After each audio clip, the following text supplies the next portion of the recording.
Thank you for joining me today. Unafraid, Reister or Wrong, George Reister here. The greatest Unafraid show of all time is 2018. We are back for the second day. We got a couple great things on tap for you guys today. Thank you for joining me. Yeah. So let me get to the rundown real quick. So we got Rich Rodriguez was fired yesterday. We had from the University of Arizona. We're going to get deep into detail with that because while on its surface, if you just read the headlines, it looks bad. You're like, oh, amid sexual harassment claims, amid this, amid that. We're really going to break down. And I want to know what you guys really think about this. Not just the obvious, easy answer, but what do you really think about this? National Signing Day may be affected by what's going on in Arizona. And I'll get into detail with that too. Nick Saban complains about the college football playoff schedule. And Trump tweets. And also the Bengals. The Pro Football Hall of Fame announced its finalists. I mean, this was an interesting Tuesday. I mean, Tuesday turned out to be like an amazing news day. You guys make sure you swipe up now, share the feed, like the feed, and leave your comments. Always want your comments. So as I was saying, Tuesday turned out to be like a heck of a news day. Like it was pretty incredible. So we're going to get with the quick hitters real quick, and then we'll dive deep into the Rich Rodriguez saga, what went on with that.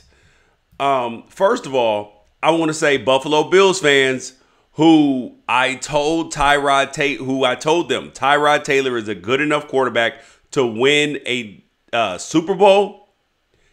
They made the playoffs. Now quit hating on the man. Just accept your win. But if you're still hating on him, I hope he wins a playoff game. You let him go and then you lose for another 17 years. Don't make the playoffs. Because, I mean, I know you want Tom Brady. I know you want Aaron Rodgers. But old Peyton Manning and Joe Flacco won the Super Bowl. So why can't Tyrod Taylor? Next thing, Nick Saban. He has complained about the college football playoff schedule. And ordinarily, Nick Saban's like grumpy old man. But this time, the man is right. So they played on Monday. Alabama played on Monday. On Monday night, mind you. It wasn't far from home. It was in Georgia. But then they had to spend the night there. They fly back to Tuscaloosa on Tuesday. And then they have to fly to play the national championship game on the next Monday. So they get 3 days in town. Like that's like pro football turnaround, not college football turnaround. Like that's faster than a normal turnaround for a college game. So Nick Saban has a right to complain about this. 100%. 100%. Ordinarily, he's a grumpy old man, but not this time. Nick Saban's right. Like he's not just grumpy old man. Nick Saban's right. The next thing up is Donald Trump, his tweets. So while I will say that it's scary, some of the stuff that he tweets, however, it's like a car crash. Like you can't keep looking. I mean, like you can't stop from looking. And if you do stop looking, because I know some people who've said, I'm not looking at his tweets anymore, I'm not looking at him. Well, that means you've been beaten into submission. That means that they finally gotten you to give up. But I will tell you this. The man is the most entertaining person to follow on Twitter because he never lets you down. Regardless of whether you're looking for something to be, you're part of his base and you're looking for something to be encouraged about, or whether you are against him and you're looking for something to be angry about, he never fails you. But yesterday, he delivered his two single greatest tweets. Two single greatest tweets. I couldn't even be mad at him because he's a reality TV star. So what do you expect? Like, when does reality TV ever let you down? I mean, seriously, when has... I mean, even if you watch Flip or Flop, I mean, that couple, Tarek and whatever her name is, they're getting divorced. They had drama. Even the real estate shows don't let you down. Real Housewives doesn't let you down. The Apprentice didn't let you down. Like, none of these shows let you down. So what makes you think your commander-in-chief is going to let you down? Two greatest tweets that he ever said. Yesterday he said, North Korean leader Kim Jong-un just stated that the nuclear button on his desk is on his desk at all times. Will someone from his depleted and food-starved regime please inform him that I too have a nuclear button, but it's a much bigger and more powerful button than his, and my button works. It was a quality tweet, like it was a quality diss. I mean, I don't like my president doing it, but it was a win. And the second one is that he's going to be announcing the most dishonest and corrupt media awards for the year. Very interesting, especially being that Steve Bannon is coming out and Donald Trump Jr. not looking good for you or Kushner. This is all bad for them. So we'll see how loyal this dude is, whether he lets his son and his son-in-law fall up underneath the bus. That would be incredibly entertaining all by itself. So now we're going to get to the big news of the day, though. Like the biggest news of the day, which broke last night. Rich Rodriguez fired by Arizona. You guys make sure you swipe up, share the feed now. This is getting real. So here's where we're going to start with this. Is last night we see, reports start to come out that that Rich Rod could potentially be fired. And I'm sitting there like, okay. I mean, I didn't expect that, being that, they have 47 true freshmen on the team this year. He didn't do poorly. Like, the team is on the come. Like, why would you fire Rich Rodriguez? And reports are that there are he got fired amid sexual harassment allegations. And there are two parts to this Rich Rodriguez being fired situation. Two parts. Number one, the school says that Rich Rodriguez was fired without cause and that the university is honoring his contract, but that he was fired for football reasons. However, though, it does come on the heels of his former assistant filing sexual harassment claims. And the second most important part about this is that recruits who sign early, like this is where the National Signing Day part gets into this, is that recruits who sign early, should they be let out of their contracts? That's a huge question, because they signed a contract with the school to go to attend there after being recruited by Rich Rodriguez, and now you fire the coach. Should they be let out of their early signing scholarships? And should recruits even sign early to begin with? So anyways, so we'll get to the firing first. And I will say this, based upon all the information available so far, this looks like a money grab. It looks like a money grab by the former employee. And that the University of Arizona took an opportunity to get away from another national media story. That's what this looks like on its surface. I mean, because originally there was a sexual harassment claim that this lady made against Rich Rodriguez. And then in October of 2017 of this year, the university starts investigating it. They hire their own independent firm to investigate it. And then all of a sudden, she won't cooperate. Like, the lady won't cooperate at all. And so people are trying to figure out why she won't cooperate, meaning she filed a sexual harassment claim.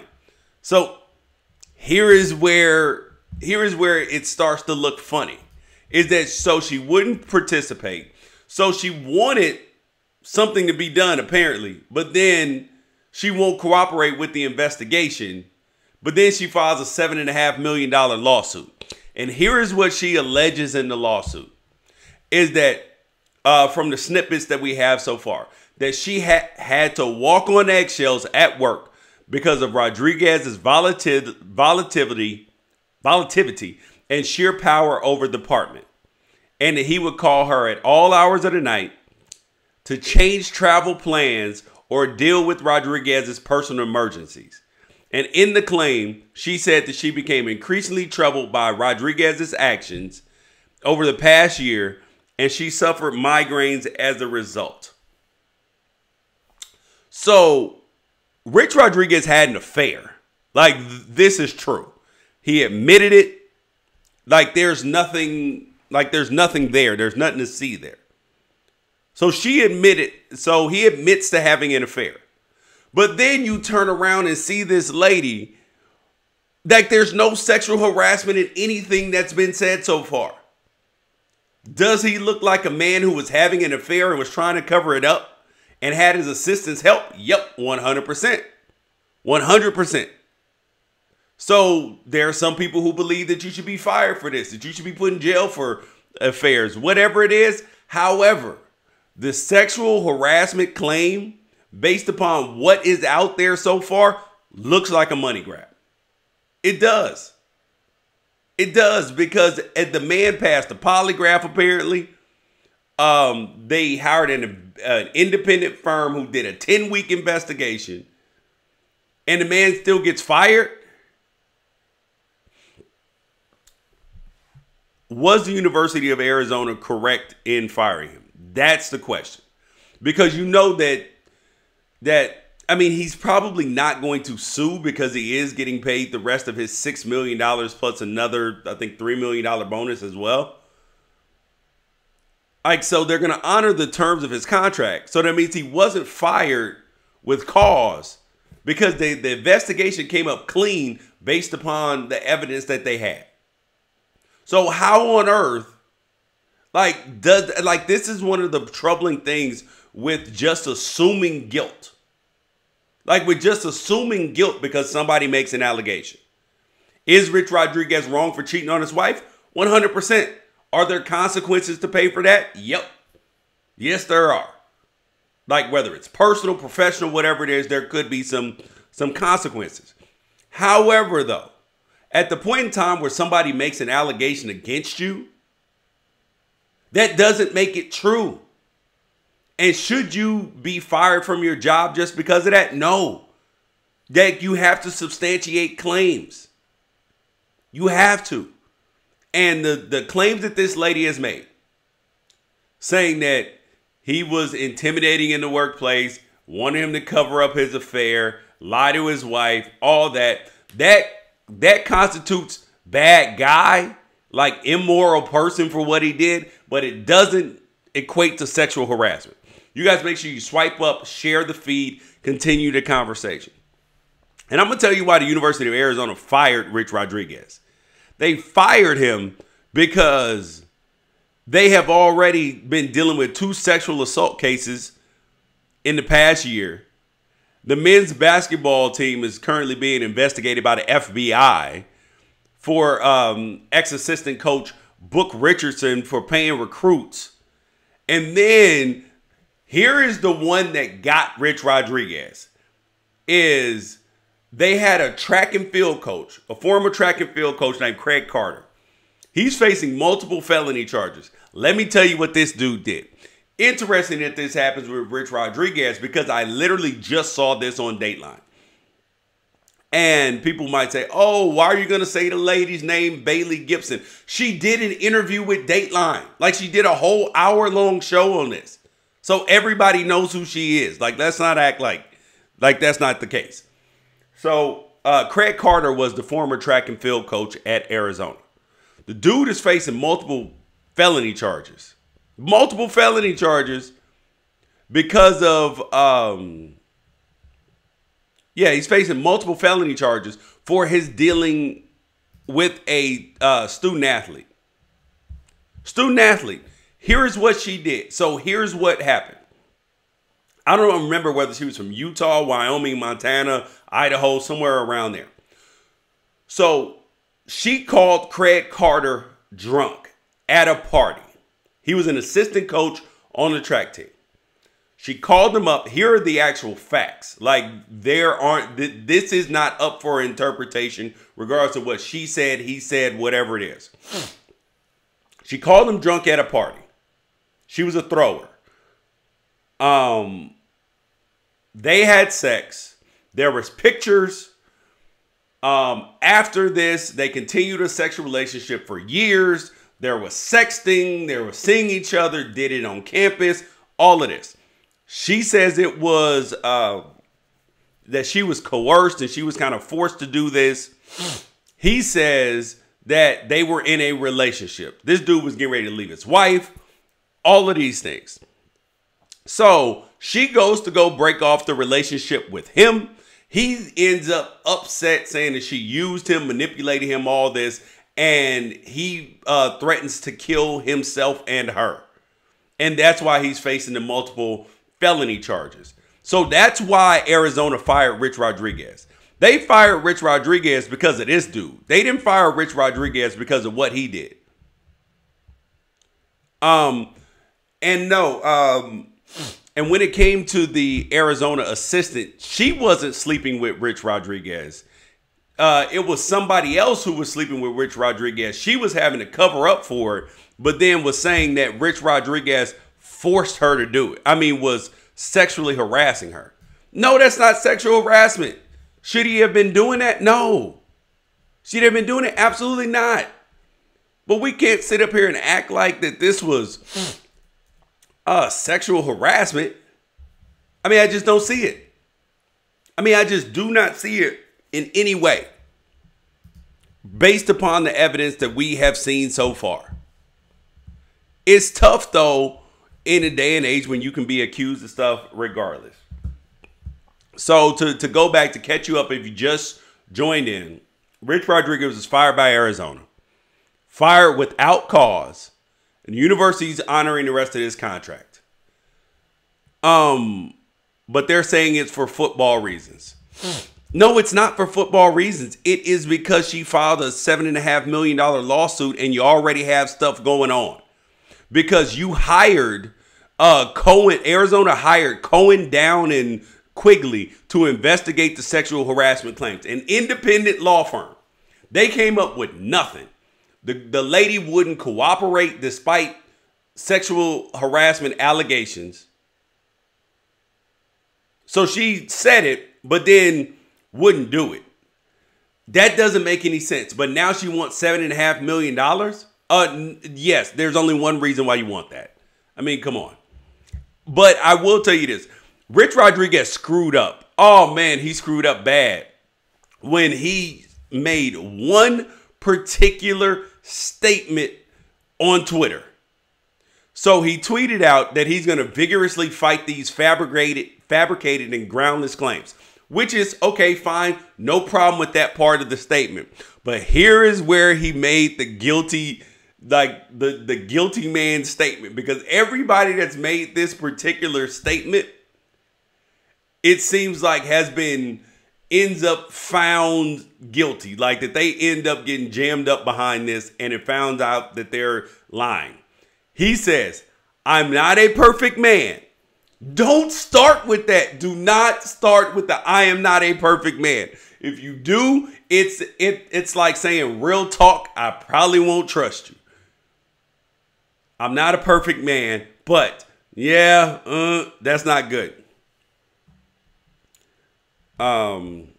More companies are anonymously saying women in workforce. Yeah, you got to send that again, buddy. Kind of missed it. So the I am not a perfect man. Yep. Nope. Don't start with that. Bad move. But he says that the claims against him by his former assistant are simply not true, and her demands for a financial settlement are outrageous. And I said this a while ago, is with the whole Me Too thing and the sexual harassment claims, more the sexual harassment than the sexual assault. But I've said it that while women don't have to make this stuff up because it really and genuinely and regularly happens to them. That it regularly happens to these women. I believe it. I know it happens. Like I believe it. However, I did say that when we just fire people without actual cause, without like actually gathering all the facts, you run the risk of people weaponizing claims against people. Like you run the risk of people weaponizing claims. Like that's just not okay. Because if you're scorned, if you just have an axe to grind with somebody, you can make a claim, and now Rich Rodriguez's name is defamed. Like there's no coming back from this. Like even if she's found to be lying, his name is still salted. Like his name is still mud right now. Like there's no okay for Rich Rodriguez in this. Like there's no way to come back. I mean, so some people would argue, oh, shouldn't have had an affair, shouldn't have this, shouldn't have that. But the truth is, like somebody just sent in, they said that companies are scared because they do know that one sexual assault allegation or sexual harassment suit could bankrupt them. It could kill their company, kill their image, all that. I 100% agree with that. But at the same time, you have to be responsible in how you handle these things. And just because an accusation is made, you have to do what Arizona did. Do an investigation. Do an investigation. Because at the point in time where we just start assuming guilt before there's any like actual proof, then guess what? Now you have turned into a system where people are guilty before proven innocent, and everything is CYA. Cover your ass. Because then there is no room. I mean, there's literally no room for people for you to like believe that people make stuff up, because sometimes they do, and that's the truth. Are most of these sexual harassment claims true? Yes, I believe that. I do. But come on. I mean, it's horrible in this. And you know who's really losing in this? It's the recruits. The recruits are the people who are losing the most in this situation. Because National Signing Day, early National Signing Day, was December 22nd. December 20th through the 22nd, I believe. You had all these recruits sign with Arizona. And now the question is that the coach was fired. Not that he just left to take another job, but that he was fired. Should these kids be able to get out of their national letter of intent? Because mind you, this is that if I were a kid, I would be willing to fire a lawsuit if I wanted out because of this one particular reason I'm going to bring up. I've talked to multiple kids in recruiting. I've talked to coaches who are recruiting. They are pressuring kids to sign early. Not necessarily the 5-star kids, because the 5-star kids have their pick of the litter. I'm talking about 4-star kids and 3-star kids. So if you're a 3-star kid who's kind of 3 stars, 4 stars, and you get a big offer from Alabama, Oregon, UCLA, USC, Clemson, Florida State, whoever it is, and they say, you know what, you have to take this offer early in the early signing period, or we cannot guarantee that you'll have a scholarship here after when it comes February. Because if we get a bunch of 5 stars that want to come to us, guess what? You're going to be on the fringes, bro. You're going to be on the outside looking in. So kids are being pressured to sign early in the early signing period.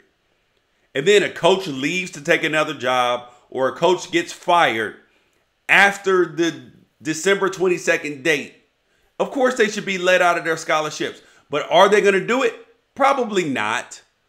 Because mind you, in basketball, that happened at the University of Washington when I think it's Michael Porter Jr. He was supposed to go to Washington. And then he got fired. And then their coach got fired. And then they let him out of his scholarship. So in basketball, it's not that big of a deal if it's one guy. But in football, you could have in between like 18 and 32 kids that could want out of their scholarship. And are they going to go for that? Hell no. Absolutely not. But then they tell you this lie. Here's the lie that the NCAA and everybody else will tell you. Don't sign at a school because of the coach. Don't sign at a school because of a coach. Excuse me? That's exactly why that's one of the top reasons why you sign at a school. Because, yes, you need to be going there for the academics. Yes, you need to be going to a school for all of the intangible things that you're going to get, the learning environment, the location, whatever, all those things. But truth be told, you are going there to go play football. And if the coach that recruited you is not there, guess what? The new coach that comes in might not like you. You might not like him. So while you go to a school for the school, you also have to be able to put yourself in a position to play. Because there are other schools that are just like your school. Let's take the kid Braden Lindsay. He signed with the kid from Oregon, Braden Lindsay. He goes to Notre Dame. He signed with Notre Dame. Let's say Brian Kelly got fired the same way that Rich Rodriguez did today. And then Braden Lindsay's like, wait, no, I actually want to go to Stanford now. Or I actually want to go to UCLA.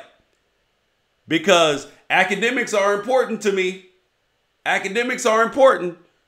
So I was going to go to a good school in Notre Dame, but I also wanted to play for Brian Kelly. Brian Kelly leaves or gets fired. No, I want to stay.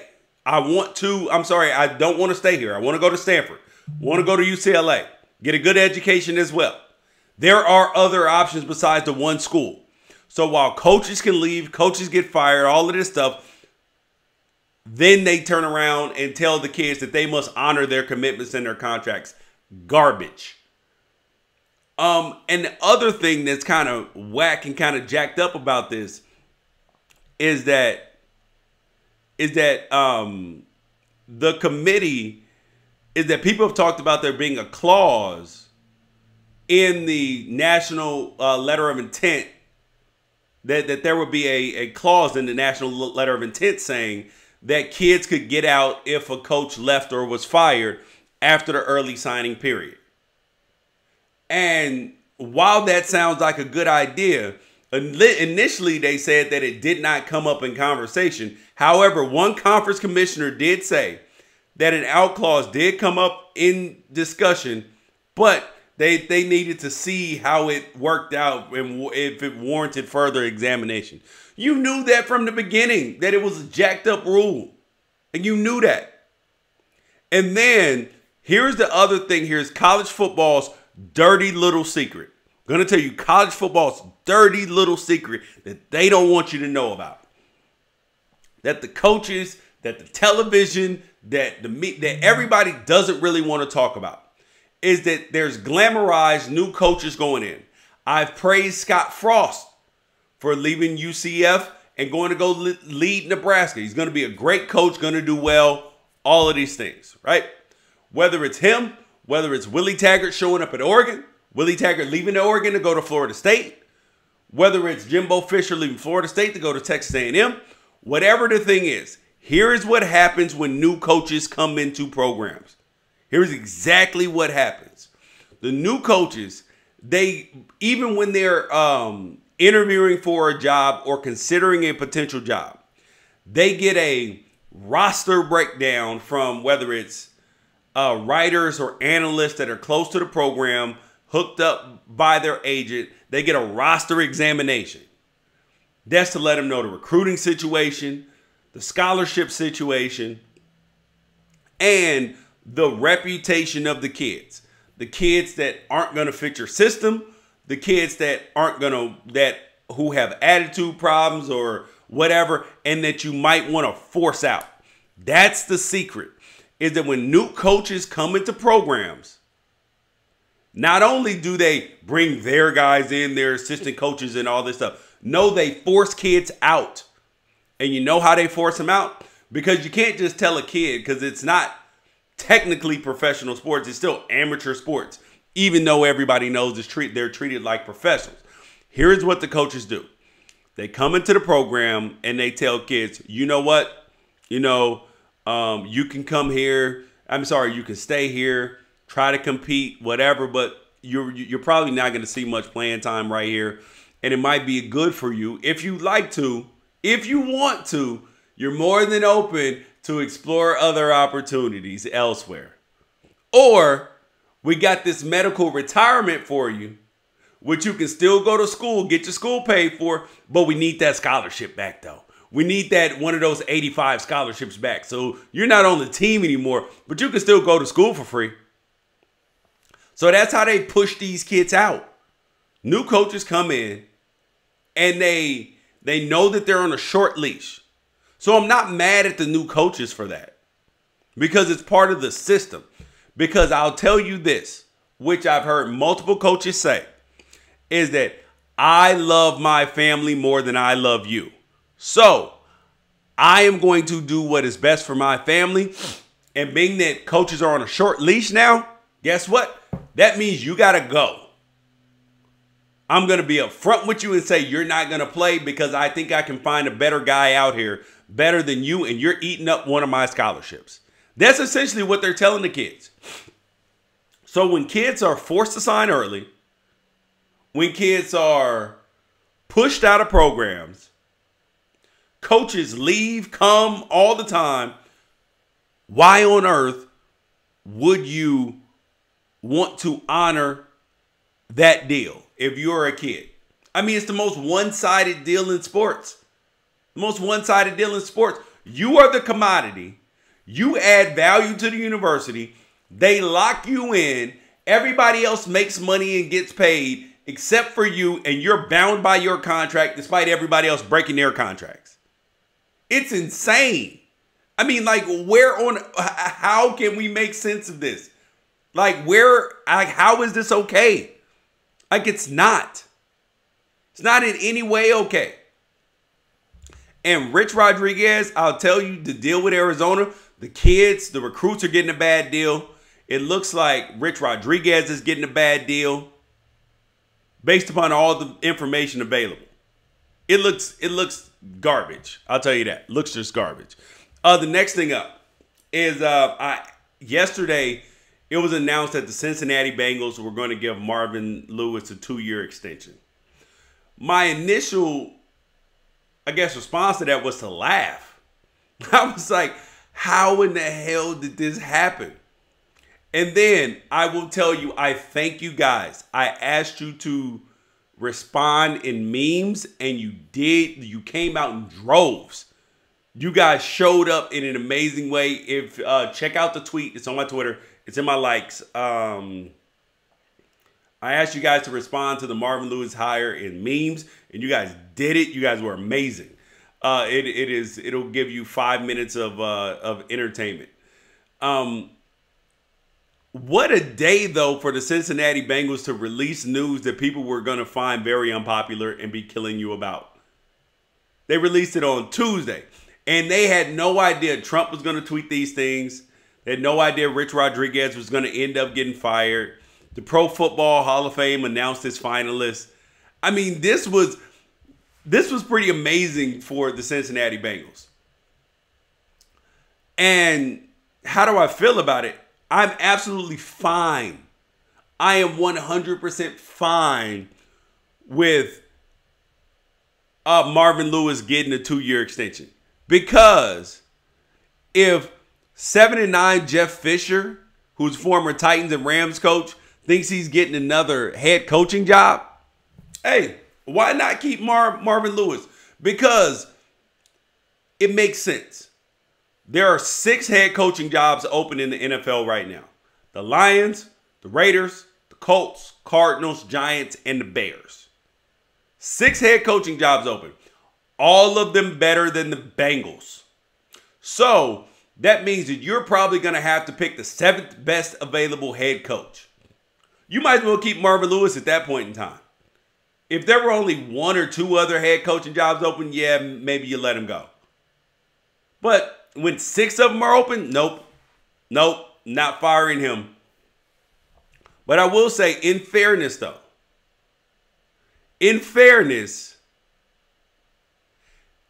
15 years he's been the head coach there.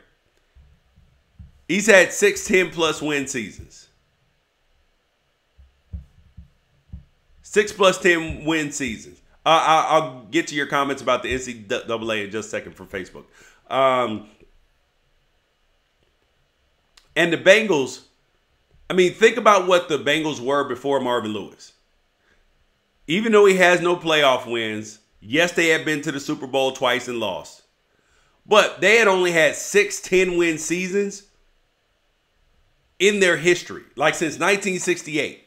And they had not had, if you don't count 8-8 as winning seasons, which I don't, they haven't had a winning season before Marvin Lewis since 1988. 1988. Yeah, so the man's not doing a bad job. But somebody made a comment about the NCAA. It says they claim they're all about the kids and furthering their future, but they make it impossible for athletes to feel like they're cared for. Of course. I mean, why on earth would you, like, there's no mistake there. They don't care for the kids. They don't. Like, you can't even pretend. It's about money. That's it. And not giving it to the kids and claiming, no, you're protecting amateurism. Yeah, everybody else can work on campus except for the kids. I mean, come on. Everybody else gets paid. Everybody makes money despite that they're generating all the money. They're way outproducing their scholarships. Whack. The Pro Football Hall of Fame named its finalists Tuesday night. This is quick. But 4 guys, first year on the ballot, who were like very notable. Ray Lewis, Randy Moss, guard Steve Hutchinson, who signed like the biggest guard deal ever, and Brian Urlacher, linebacker who used to play for the Bears. Those 4 guys are on the ballot for the first time. Mind you, guess who else is on the ballot? The other finalists. Tackle Tony Baselli, wide receiver Isaac Bruce, Brian Dawkins, Alan Faneca. Go ahead, send your question in. Joe Jacoby, Edgerrin James, Ty Law, John Lynch, Kevin Mawai, Terrell Owens, and cornerback Everson Walls. Those are the finalists. And out of those guys, I think we got to pick 5. Here's who I'm taking. Taking T.O. number 1. Because under no circumstances should he not be in the Hall of Fame first and foremost already. It's whack. It's garbage. Oh, the receiver thing. Get out of here. This man's one of the I think arguably the second most prolific or third most prolific wide receiver of all time. Next up, Randy Moss. Second or third most prolific receiver of all time, behind Jerry Rice. You got Jerry Rice, then you got Randy Moss and T.O. or T.O. and Randy Moss, however you want to count it in terms of statistical greatness. Then, after that, I'm putting in Ray Lewis just because I don't feel like I have to.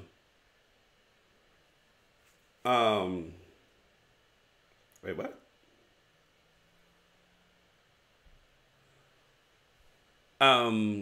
But you got to send that in again, buddy. Somebody just sent in a question. I couldn't read the whole thing. It didn't make sense to me at first. But I'll read it to you guys, see if it makes sense to you guys when he sends it back in. I would go with Randy Moss, T.O., Ray Lewis, probably Kevin Mawai. He was a center. It was really, really good. And then probably I would consider Tony Baselli, but his career was super short. And a guy who is not going to get in, I don't believe, but probably should, is running back Edgerrin James. Because running backs have been devalued and undervalued for years and years. So, I mean, their value is continuing to go down, like in terms of what people think their greatness is. So those would be my 5 for the Pro Football Hall of Fame. Hey, bro, send in your question because we're getting ready to get to it in a second. So here's what we've covered today if you missed it. The details on Arizona firing Rich Rodriguez and the sexual harassment claims. Cincinnati Bengals, they gave Marvin Lewis a 2-year extension. You guys responded in memes and greatness. The Pro Football Hall of Fame finalists were announced. T.O. and Randy Moss were included, and they should be in. Donald Trump tweets. And National Signing Day. Like how National Signing Day and these letters of intent should be impacted by situations like Rich Rodriguez leaving Arizona, getting fired from Arizona without cause. Like it'd be different if there was some sexual, like it's just not there from what we see. All right, appreciate you guys joining me today. Unafraid, right or wrong. We will be back tomorrow. We will catch you tomorrow. Please make sure you like the feed, swipe up, share the feed. Okay, hold up. Here's the question. 2-story house that's paid for, but it's located in the country, or a poppin' apartment in the city? It depends. So he's asking, would I rather have a 2-bedroom house, dope house in the country, or a dope apartment that's not paid for in the city? I have two questions. I mean, it just literally all depends. I mean, granted, there's a lot of value in having a house that's paid for, which is a huge deal. But my question is quality of life. Like, am I single? What do I do for a living? My commute. I mean, if I got to commute from the country all the way back to the city in LA, I might not be happy about that. So it's all about quality of life. Like wherever my quality of life is going to be better, there's value in stability. But, you know, if I'm 22 years old, I don't value stability the same way that I do as I am when I'm 36.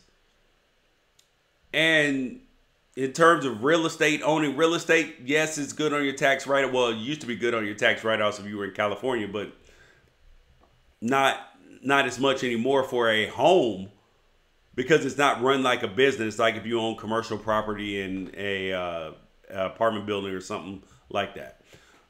Thank you guys for joining me today. Unafraid, Reister or wrong. George Reister here. Please make sure you like the feed, share it, swipe up, share it, all these things. Continue the conversation. Peace out. See you guys tomorrow.